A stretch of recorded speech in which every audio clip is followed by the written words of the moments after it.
Alors que l'informateur consulte, les patrons s'expriment pour redire leur préférence envers une majorité fédérale de centre droit, sans le Parti socialiste.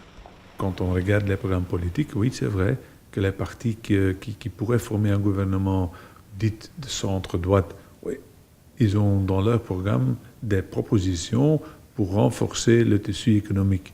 Et c'est ça ce dont on a besoin maintenant, renforcer d'abord le tissu économique, puis il y aura des investissements, puis ensuite il y aura de l'emploi, et de l'emploi, ça veut dire du pouvoir d'achat. Au PS, on apprécie guère et la réplique vient de Bruxelles où l'on a décidé de faire sans le MR. Ce genre de débat peut avoir lieu, évidemment. Et on ne demande pas au patron de soutenir le Parti socialiste, ça se saurait depuis longtemps, mais de donner sa préférence dans un contexte quand même difficile, dans un contexte institutionnel difficile, donner une préférence à un type de majorité qui finalement met en avant une formation politique qui est clairement, quoi qu'elle en dise, anti-belge. Après le nom du CDH à la NVA, les patrons belges misent pour concrétiser leurs préférences sur le courage du MR à mettre sur pied une coalition kamikaze. Le message, c'est arrêter cette méfiance, former un gouvernement et gouverner. Après les paroles, je dirais les actes. Ils en rêvent tellement, je pense. Vous savez,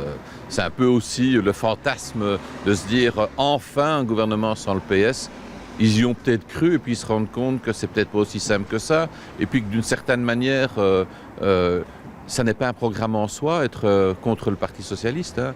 À noter que les patrons bruxellois, eux, n'ont pas réagi à nos sollicitations.